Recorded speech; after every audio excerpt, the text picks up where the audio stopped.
Hey everybody, how's it going? I'm Sethum and welcome back to another video. I'm once again in Valheim, and in this video, folks, I'm going to show you how to efficiently farm sea serpents. Now, sea serpents are good for their meat, which does float, and of course they're also good for the scales, which you can use to craft a shield, but primarily good for their meat. Now, do bear in mind that the sea serpent meat does actually weigh quite a decent amount. But before we get into it, we will need to unlock the Abyssal Harpoon. To do that, we need to find these little floating islands that I'm currently on, and of course they will have the abyssal barnacles on them. It's not really an island, it's actually a creature. A lot of people call it a kraken. It's got various names. We don't really know what it's called. It has a name, but I'm just going to call it a kraken for the video.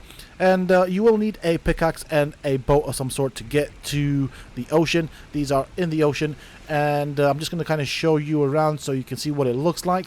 Those things that I just passed right there, that is the abyssal barnacle that we're looking for, and we're going to harvest it with a pick, which will give us the chitin, and then we can unlock the Abyssal Razor and the Abyssal Harpoon.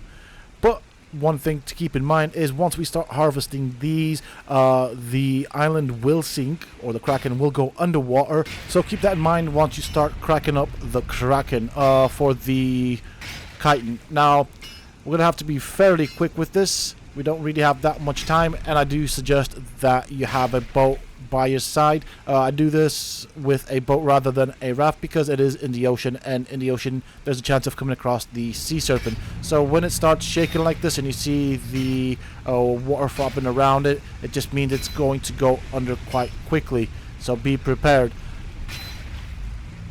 Alright, I'm looking for one more barnacle. If I can get that, that would be good.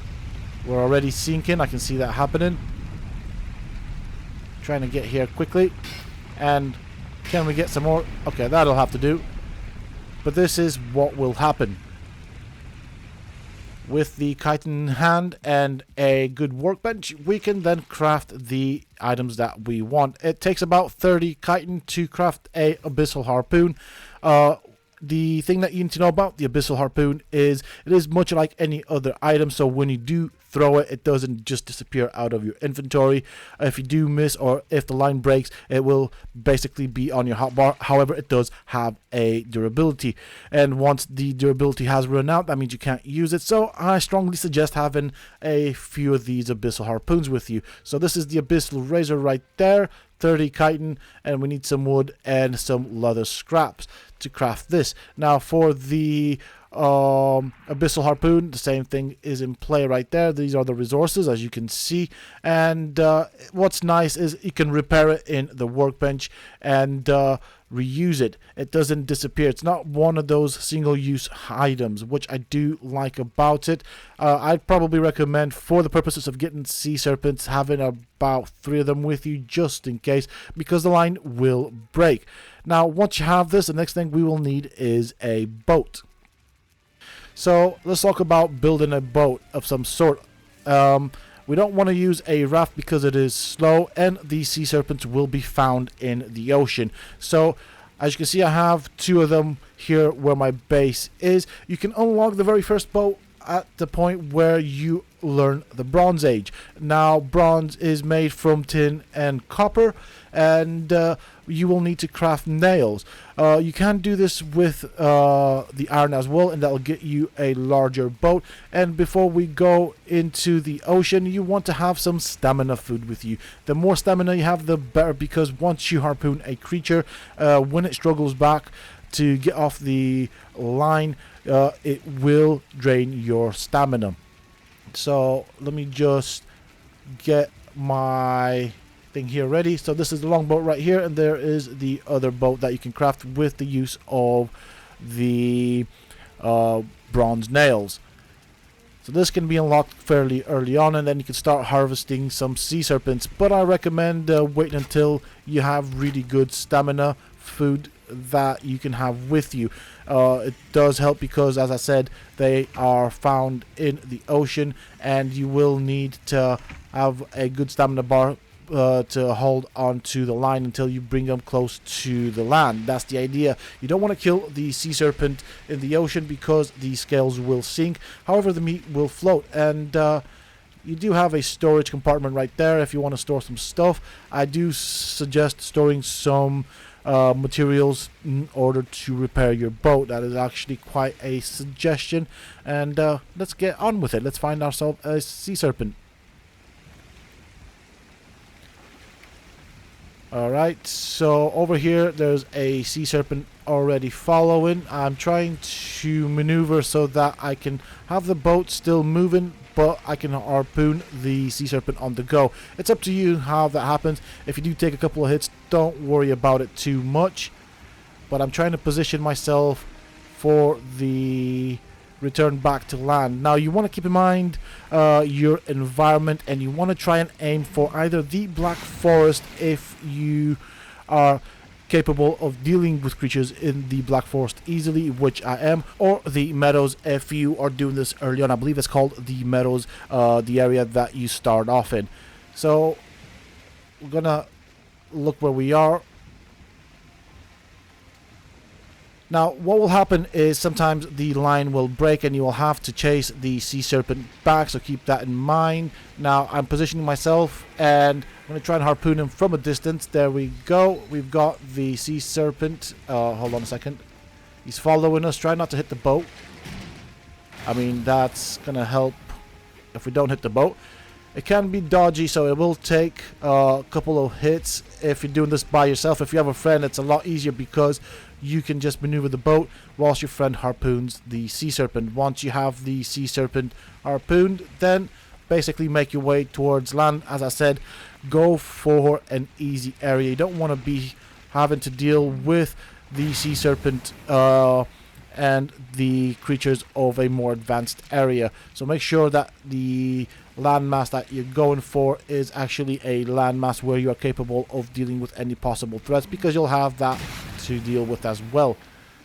As you see here, the boat can take a couple of hits, so that's no biggie, and slowly make your way towards the area. Now I'm gonna go for the Black Forest because that is the closest to me, and I'm very capable and able of dealing with any threats that I may encounter in that area.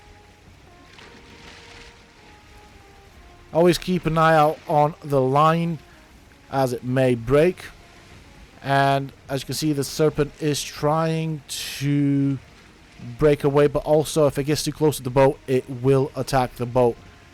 So having some materials stashed away on your boat to be able to do some repairs will come in handy. My boat's already taken a bit of damage. There we go, line broke, so I'll now have to chase it again. Now this is where things get dodgy and derpy, because if you're by yourself, you're having to maneuver the boat and basically attack the Sea Serpent with the harpoon, which, yeah, it's challenging. So be prepared, be armed with lots of patience, because that is what it's going to take in order to catch yourself a Sea Serpent. However, once you have got that, the aim of the game is to pull this creature on land where we will want to fight it. Once it's on land, it will not attack because it wants to go back into the ocean. It will attack though in the shallow water, so you'll know where you are. If you look at the minimap, it'll tell you if you're in the ocean or in another specific location.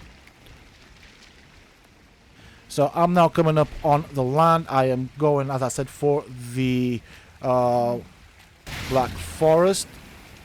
I have basically come off my boat. I'm walking towards land. I have a bit of stamina still, so I'm trying to preserve my stamina. I am not sprinting because I'm also dragging the Serpent onto land. Now if I have the graylings following me, that's fine. I'll try and make use of the graylings in the sense of I'll try and get the graylings to attack the Serpent, as they will do that. They are not friends for some odd reason. So I'm trying to pull the Serpent inland as much as possible. If you try and attack with the line attached to the Serpent, you will of course break the line, so keep that in mind. So I'm going to let the line break, of course. It's going to happen fairly soon. It's happened. The serpent has escaped, and it will want to go towards the water and back into the ocean in its point of origin, where you initially found it. So that is quite important because you want to mark that location in case that happens. It depends how swamped you get with NPCs over here. However, what's happened, as you can see, is that the serpent is now stuck. So that's why I want to try and kite it and drag it through as many trees as possible in the hopes that it'll do this. It's freed itself slightly, so I can hook it back up and pull it further inland. Once again, it broke free, but I'm trying to kill it if I can, as you can see right here, but also it's taking damage from the graylings, so they are actually helping me with regards to taking the sea serpent down. The grey dwarfs aren't all that difficult to deal with, and because it's on land, I have access to all the loot that the serpent drops, including the scales, which would normally sink in water. Also, this is why I strongly recommend that you aim for either the Black Forest area or the starting area type of forest, because you'll also have to deal with the NPCs there.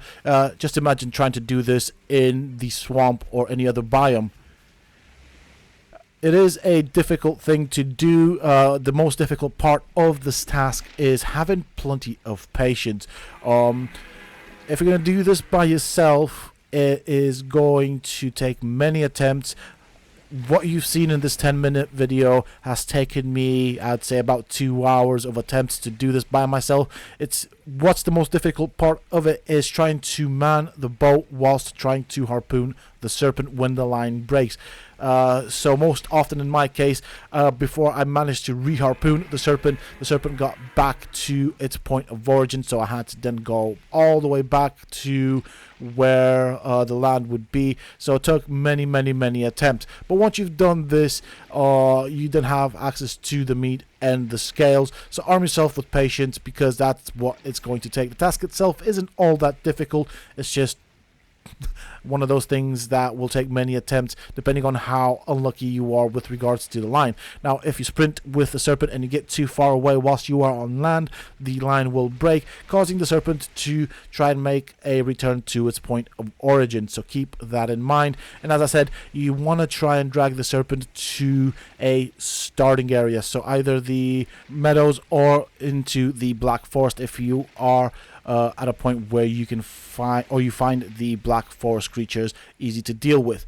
They will help you take out the serpent if you do drag them through a bunch of grey dwarfs, so that can come in handy, but then you'll also have to deal with the grey dwarfs, so keep that in mind. You definitely don't want to be fighting the creatures in, say, for example, the swamp area or in the endgame area where the goblins spawn, so keep that in mind because it's quite important. That does mean that you may have a bit of traveling to do because they might not necessarily be close to you, so I strongly recommend being aware of the environment and where the closest Black Forest area is, or the meadows, in relation to where you are on the map. With that being said and done, that is pretty much it for this video, folks. I do hope that you have enjoyed it and found it useful and informative. If you have, please don't forget to support me on the channel by hitting that like button, subscribe to the channel if you're new and haven't already for more similar content from myself. And if you have just subscribed, why not check out some of my other videos and guides here on this channel? Who knows, you might just enjoy them. And don't forget to hit that bell icon so that you get notified when I upload new videos and content to the channel. Also, for those interested, you can always find me on the Sethtopia Discord. Links to this, of course, you can find down below in the video's description. And until next time, stay safe, folks.